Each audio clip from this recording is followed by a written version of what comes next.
এই দুর্দান্ত গরমের দিনে বন্ধুরা এক টুকরো বরফ দিয়ে তৈরি করে নাও একটা কুলিং ফেস প্যাক।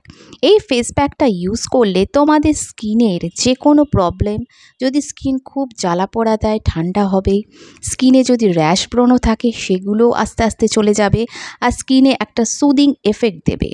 এই ফেস প্যাকটা এতটাই এফেক্টিভ, এটা ছোট বাচ্চা থেকে শুরু করে বয়স্ক মানুষ প্রত্যেকে ইউজ করতে পারবে।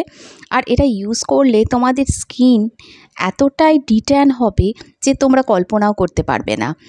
এই গরমের দিনে তৈরি এই কুলিং ফেস প্যাক আমাদের স্কিনকে যেমন জ্বালা পোড়ার হাত থেকে রক্ষা করবে, তেমনই আমাদের স্কিনের যে কোনো প্রবলেম, স্কিন কুঁচকে গেলে সেটাকে টান টান করতে সাহায্য করবে। তো বন্ধুরা, এই ফেস প্যাকটা তৈরি করতে আমি এখানে শসা নিয়েছি। শসা পুরোটা লাগছে না, আমি শসার দেখো একটুখানি টুকরোই এখানে কেটে নিলাম। এই অল্প একটু শসার টুকরো দিয়েই তৈরি করব আজকের এই কুলিং ফেস প্যাকটা। শসার মধ্যে যে উপাদানগুলো থাকে সেগুলো ব্রণ বা র্যাশকে যেমন কমাতে সাহায্য করে, আমাদের স্কিনকে ডিট্যান করতেও অনেক সাহায্য করে। তো প্রথমে এই শসাটা আমি খোসা শুদ্ধই রাখছি, কারণ খোসাতে অনেক মিনারেলস ফাইবার থাকে, তাই খোসাও কিন্তু ফেলে দেওয়া উচিত নয়। খোসা শুদ্ধই শসাটা আমি কুড়িয়ে নিলাম। তোমরা চাইলে এখানে পেস্ট করে শসার রসটাকে বার করে নিতে হবে। মোট কথা, যেভাবেই হোক শসার রসটা আমাদের চিপে বার করে নিতে হবে। এখানে 3 থেকে 4 চামচ মতো শসার রস নিলাম আমি। এবার বাটিটা আমি সাইডে রেখে দেবো। এবার অন্য একটা বাটির মধ্যে আমি এখানে এক টুকরো বরফ নিয়ে নিচ্ছি। বরফ নেওয়ার পর এর মধ্যে আমি যে উপাদানটা নেব সেটা আমাদের পরিচিত উপাদান, একদমই 1 চামচ মতো বেসন। বেসনে কারোর অসুবিধা থাকলে এখানে তোমরা আটা ইউজ করতে পারো।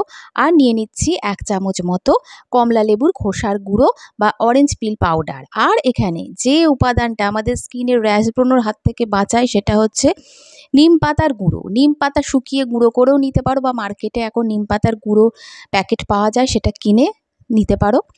এবার এর মধ্যে আমি টমেটোর রস দিচ্ছি। তোমাদের যদি টমেটোর রসে কারোর অসুবিধা থাকে সেক্ষেত্রে তোমরা টক দই ইউজ করতে পারো, লেবুর রস বা আলু ভালো করে কুড়ে নিয়ে তার রসটাও ইউজ করতে পারো স্কিনকে যদি ডিট্যান করতে চাও।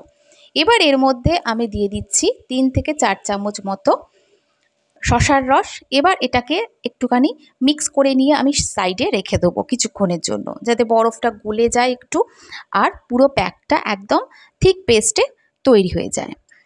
এই মিনিট 5 রাখার পরই পেস্ট একদম এরম হয়ে গেছে, স্মুথ, দেখো একদম ঠিক এই টেক্সচার আসবে। এবার তোমাদের এখানে অনেকেরই প্রশ্ন হচ্ছে আমি এখানে বরফ কেন দিতে গেলাম, এখানে এটা প্যাকটা করে তো ফ্রিজে রাখতে বলতেও পারতাম। বরফ এই জন্যই বললাম কারণ আমাদের স্কিনে ডিরেক্ট বরফ অনেকেরই সহ্য হয় না। বরফ আমাদের স্কিনকে কি করে, ওপেন পোরসকে মিনিমাইজ করে, স্কিনকে টান টান করে। গরমে যাদের স্কিনে মানে সূর্যের আলোয় গেলে লাল হয়ে যায় সেটা থেকেও বরফ কিন্তু বাঁচায়, কিন্তু ডিরেক্ট বরফ দিলে তাদের আরও অসুবিধা হয়। তো এইভাবে যদি প্যাকটা ইউজ করো দেখবে স্কিন থেকে ট্যানও যেমন রিমুভ হবে, ব্রণ র্যাশও কমবে, আর তাছাড়া আমাদের স্কিনে একটা টান টান ভাব আসবে। যে বয়স হলে স্কিন কুঁচকে যাচ্ছে, অনেকের বয়সের তুলনায় ওপেন পোরসের কারণে ঝুলে যাচ্ছে, সেগুলো হবে না, কারণ বরফ আছে। এখানে দিয়েছি আমি টমেটোর রস, শসা, প্রত্যেকটাই কিন্তু ওপেন পোরসকে মিনিমাইজ করবে আর স্কিনকে ডিট্যান করতে সাহায্য করবে। আর বেসন আমাদের স্কিনকে ডিপলি ক্লিন করবে। অরেঞ্জ পিল পাউডার, নিম, প্রত্যেকটাই আমাদের স্কিনকে ডিট্যান করে স্কিনকে টান টান রাখতে, ব্রাইট করতে সাহায্য করে। এটা ইউজ করে ডিরেক্ট আমি স্নানে চলে গিয়েছিলাম। একদম মিনিট 20 রাখার পর দেখো আমার স্কিনটা কতটা পরিষ্কার লাগছে। আর কিছুটা প্যাক রইলে ওটা আমি ফ্রিজে রেখে ইউজ করব। তো বন্ধুরা, তোমরা এইভাবে এটা ইউজ করে দেখো। এই দুর্দান্ত গরমে স্কিনকে যদি ভালো রাখতে চাও, এর চেয়ে ভালো প্যাক আর নেই। স্কিন একদম টান টান হবে, ব্রাইট হবে, আর 2 শেড লাইট হয়ে যাবে তোমাদের স্কিন। তাই বন্ধুরা, এই গরমে স্কিনের যত্ন নিতে, স্কিনকে যদি ভালোবাসো, নিজেকে যদি ভালোবাসো, তো এই ফেস প্যাকটা একবার ইউজ করো। ভিডিও ভালো লাগলে চ্যানেলটা সাবস্ক্রাইব করো, ভিডিওতে একটা লাইক দিতে ভুলো না।